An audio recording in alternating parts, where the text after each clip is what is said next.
Hey, it's me, MLB. Here's chapter 27 of Heard You Like Me, and this one is titled Momo Shoots Her Shot.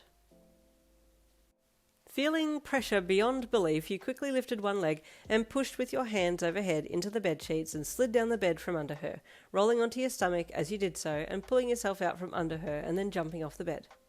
"Oh, wait," you said, holding a stop sign out with your hand. "Hang on, I think everything is moving way too fast here." "What's wrong?" she asked with confusion, turning around to look at you. "I thought you liked me yesterday."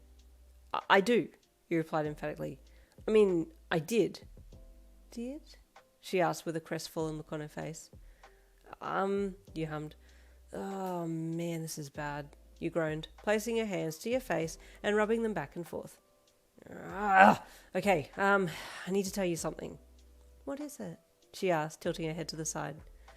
"Oh God, why are you being so cute? Stop," you wailed internally.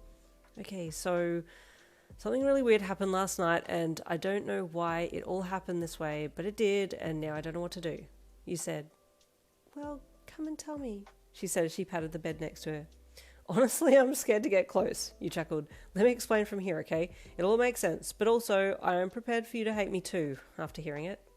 "I could never hate you, Yin," Momo said, and just the raw honesty in her voice was enough to calm you down. Okay. Let me back right up, back to when we were kids. I've had a crush on you for that long, you admitted to her.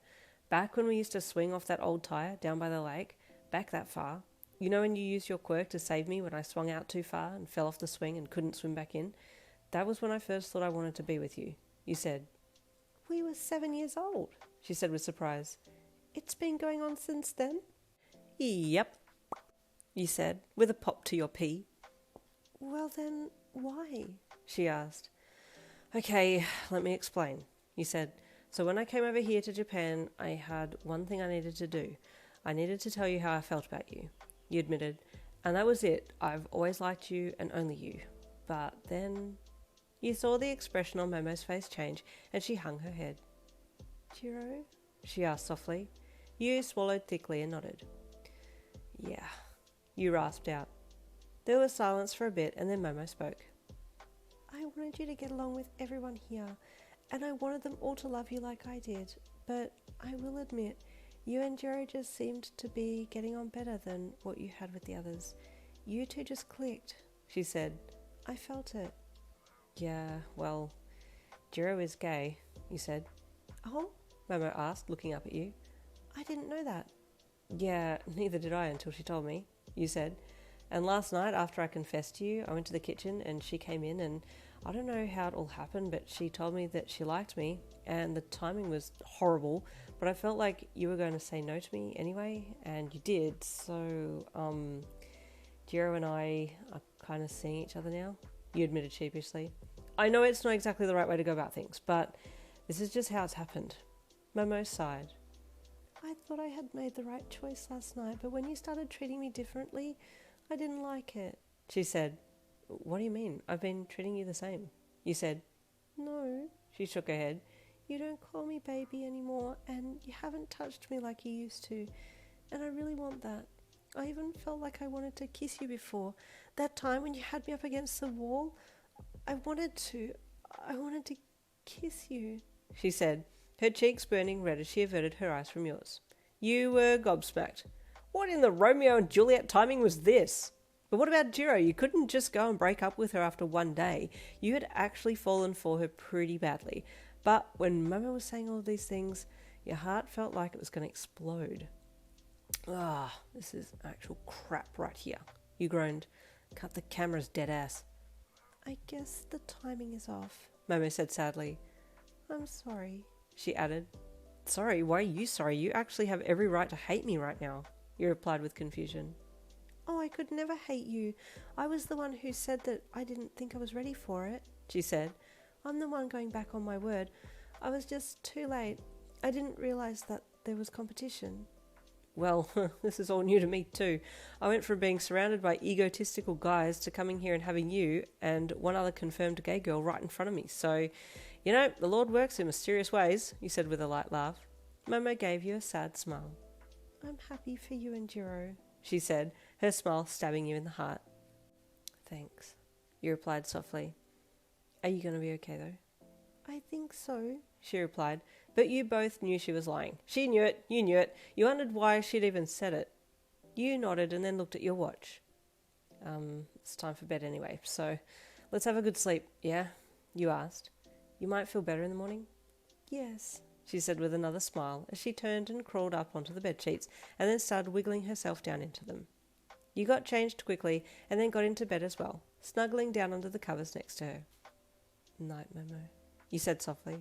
Night, Yin, she replied softly in return, and then pulled her arms out to clap the lights off. You both lay there in the dark, silence filling the room. This is kind of awkward, you thought as you rolled over and closed your eyes. Should I tell Jirou about this? And that was your final thought before you drifted off to sleep. The next morning you felt more alive, and you noted that you had had 8 hours of sleep. Your mind was a lot quieter today too, since you could actively turn your quirk on or off easier now, and it wasn't just running full time in the background. Hey, you greeted Momo the next morning. You sleep well? Yes, did you? She asked as she got out of bed and got changed. Yeah, I got 8 hours, you said happily. Quirk is crapola, but I'm good. You needed some good sleep, Momo said with a smile. You've earned it. Thanks, you replied, getting out of bed and putting a different pair of clothes on, and then heading out with Momo to go and have some breakfast. You kept one eye on the kitchen door while you were in there, waiting for Jirou to arrive, and grinned the second that you saw her. Well, good morning to you, hot stuff, you greeted her. Momo heard your greeting and stiffened a little, but didn't think anything, just kept preparing your breakfasts while you chatted to Jirou. You, Momo and Jirou all sat together for breakfast, and Mina watched on with curiosity.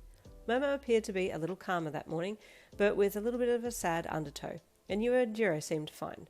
The sexual tension was off the charts, but aside from that you didn't look like you were a couple, and she marvelled at how well you two were keeping it low-key. After breakfast you grabbed your things, and then told Momo that you were going to walk across to the school with Jirou, so she let you go. It gave her a chance to think about you while you were away, too. Getting to Jirou's room, you knocked on her door. Is that you, Yin? She asked. What if it wasn't? Would you open for a stranger? You asked cheekily. Only if they were tall, good-looking and funny, she replied as she opened the door. You leaned on the door frame and winked at her. Oh, hey, well, I can be all those things for you, baby, you commented. She blushed as she looked up at you. Come on, I'll walk you to school, you offered. Well, I'll walk both of us to school since we're at the same school, but also we have patrol today, so not actual school, but still. You talk a lot, she teased.